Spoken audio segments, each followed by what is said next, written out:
بص كده، ده اللي هيلعب الوايلد كارد ويجي يقول لك والنبي الغاها ازاي، انا ندمان. ازيكم يا جماعه، وحلقه جديده من برنامج ديدلاين. فيديو سريع خفيف هنلفت نظركم لشويه حاجات متوقعين ان انتوا هتعملوها غلط، فقلنا نيجي نحذركم منها. يعني اهم واغلى نصيحه يا كابتن يوسف، وهي ان الدوري هيرجع يوم 10/4. انت متخيل؟ يعني كلمة نصيحة بتيجي بعدها فعل. ما هو الفعل جاي اهو. في بعد التوقف الدولي عندنا ماتشات في الكاس. ماتشات الكاس دي اللي هيترتب عليها جولات الدبل وجولات البلانك. بعدها عندنا تشامبيونز ليج للاعيبه ارسنال وليفربول. فيترتب على الكلام ده ايه بقى؟ ان احنا نستنى ونتريث. نعرف الدبل ونعرف البلانكات، وكمان نشوف فورمه لعيبه ارسنال وليفربول عشان لو هنشتري حد منهم. طيب ما اتكلمنا شويه كده عن اللعيبه اللي عامله مشاكل. اول واحد طبعا اللي مع الناس كلها وهو ايكيتيكي من ليفربول، طلع في اول 7 دقائق الجوله اللي فاتت. وهقول لك بقى حاجه بسيطه جدا، دايما كنت بقولها لواحد صاحبي: ايكيتيكي ده ازاي ما بيتصابش؟ عشانه متهور يعني؟ لا، عشان رجله. انت شايف رجله عامله ازاي؟ رفيع قوي بصراحه والله. وهو اتصاب رفع، يعني هو اتصاب رفع، يعني هو اتصاب سوء تغذيه. انت عارف لما تبقى تهزر مع واحد صاحبك فتديله بالركبه كده في رجله؟ هو بجد اتصاب من دي. انت شفت الماتش؟ شفت الماتش. يعني واحد عمل له كده فخبطت في فخده فاتصاب. كيتيكي المفروض ان هو جاهز، يعني هو ما اتصابش اصابه كبيره، واصلا راح تقريبا منتخب فرنسا، صح؟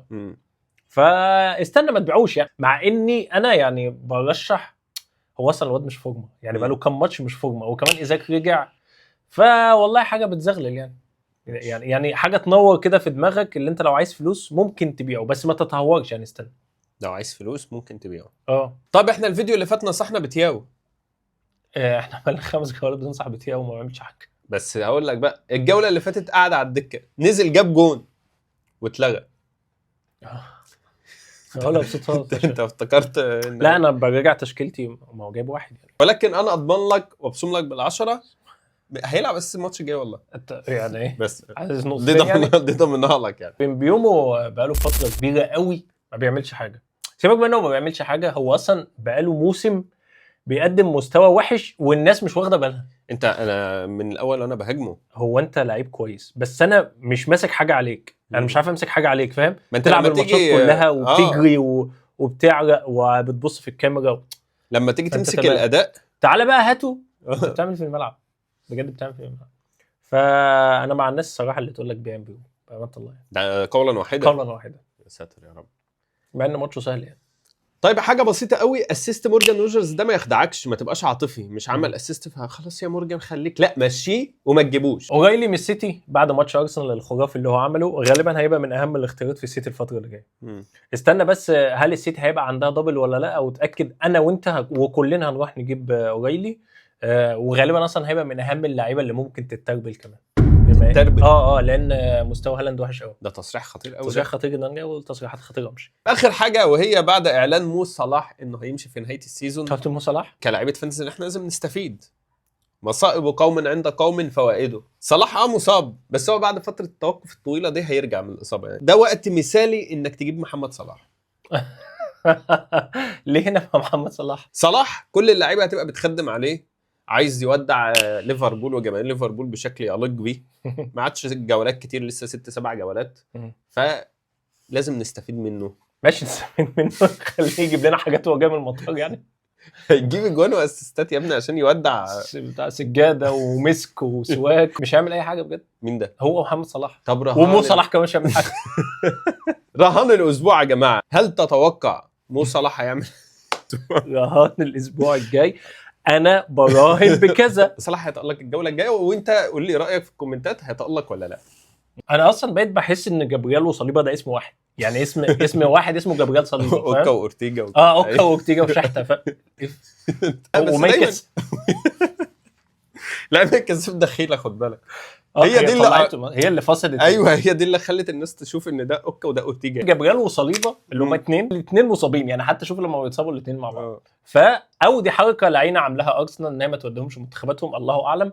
بس استنى على اصاباتهم يعني، لان الاثنين غاليين قوي، فيعني واخدين مكان على الفاضي. فاستنى اتاكد لو مصابين فتره طويله مشيهم طبعا يعني.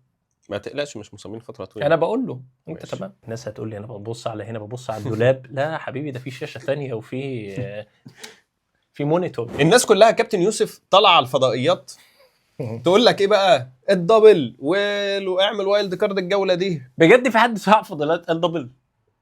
من الفضائيات دي بالنسبه لي اللي هو المنصه تيك توك الحمراء ولا ليه بتقول منصه ده حمراء؟ احنا هنا على اليوتيوب صح. فطالعين بيتكلموا على اساس ان الدبل محسوم، فانا بحب اوعي الناس، يعني الناس لازم تبقى واعيه فاهمه ايه اللي بيحصل دلوقتي في ماتشات كاس بعد التوقف الدولي على طول. ماتشات الكاس دي هي اللي هتحسم المتاهلين من الكاس، هي اللي هتحسم لهم سواء عندهم دبل ولا لا. مش متاكدين يعني ان الفرق بعينها هي اللي هيبقى عندها دبل في الجوله ال 33. بقول لك انا كده ليه بقى؟ عشان تخطط صح لاستخدام الخواص بتاعتك. الوايلد كارد هتبقى مفيده الجوله دي امتى؟ ركز معايا. لو فرقتك الحاليه ما فيهاش لعيبه كفايه من اللعيبه اللي هيبقى عندهم دبل الجوله الجايه. معايا؟ مظبوط. فانا هعرف منين؟ لازم اعرف الاول الفرق اللي عندها دبل. فلما اعرف الفرق اللي عندها دبل وقتها الوايلد كارد تكون منطقيه، وهنكون ماشيين بالسيناريو الاتي. ان احنا نعمل وايلد كارد نركز ان احنا نجيب لعيبه كتير جدا من اللي عندهم دبل، ونعمل بنش بوست في الجوله بتاعت الدبل، فيبقى استفدت من 15 لعيبه عندهم دبل جيم ويك. خبر ابيض. انت مش فاهم اي حاجه صح؟ فهمت يا واضحه. قول لي فهمت ايه؟ اختبرك. قول لي فهمت ايه؟ هنعمل وايلد كارد. طب عملنا وايلد كارد في الجوله ال 32. عملنا ايه؟ لسه مكملين في الخطه. عملنا بنش بوست في الجوله ال 33 اللي هي جوله الدبل، فاحنا متعودين يعني احنا بنلعب فانتزي بقالنا كتير. بعد جوله الدبل ايه اللي بيحصل؟ جوله بلانك. انت شكلك نايم. لا تفوق معايا، قوم اغسل وشك. جوله بلانك يعني نعمل فري هيت في الجوله ال 34. تقول لي هل ده البخاري ده هنمشي عليه؟ لا مش هنمشي عليه. قلت لك ذكرت لك لو فرقتك فيها لعيبه كتير من اللي عندهم دبل، خلاص يا باشا اجل الوايلد كارد بتاعتك للجوله 35، لان في احتماليه يكون هناك دبل في الجوله 36. بتضحك على ايه يا معلم؟ طبعا عامه كلها تكهنات يا كابتن يوسف ومفيش حاجه اكيد. هو انت من الناس اللي بتقول عامه عين الف ميم ت ولا عين ميم ت الف؟ عين الف ميم ت مربوطه. اصل في دلوقتي موجه طالعه كده يقول لك عامه عين ميم ت الف. عامة يا كابتن يوسف كلها تكهنات، ولكن الاكيد بقى اللي مش تكهن ان احنا ان شاء الله هنطلع في فيديو لما بعد ماتشات الكاس نقول لك انسب، يعني نقول لك الوايلد كارد هتبقى مناسبه ولا لا، وكمان ايه انسب مقترح للوايلد كارد تعتمد عليه عشان تعمل بنش بوست في الجوله اللي بعدها. قولوا لنا يا جماعه مين في الكومنتات لسه محافظ على الوايلد كارد بتاعه. الولاد يكتبوا ب والبنات يكتبوا ح، واللي تكمل بحبك يتصاحبوا. ايه ده؟ يا رب يا جماعه الفيديو يكون خفيف على قلوبكم ويكون مفيد. استرجعت بس شويه كده عشان ما تفصلش من الفانتزي. ما تنساش تعمل سبسكرايب لاول مره نطلع لك، وما تنساش تعمل لايك لان ده فعلا بيساعدنا، ونشوفكم ان شاء الله الاسبوع اللي جاي. السلام عليكم.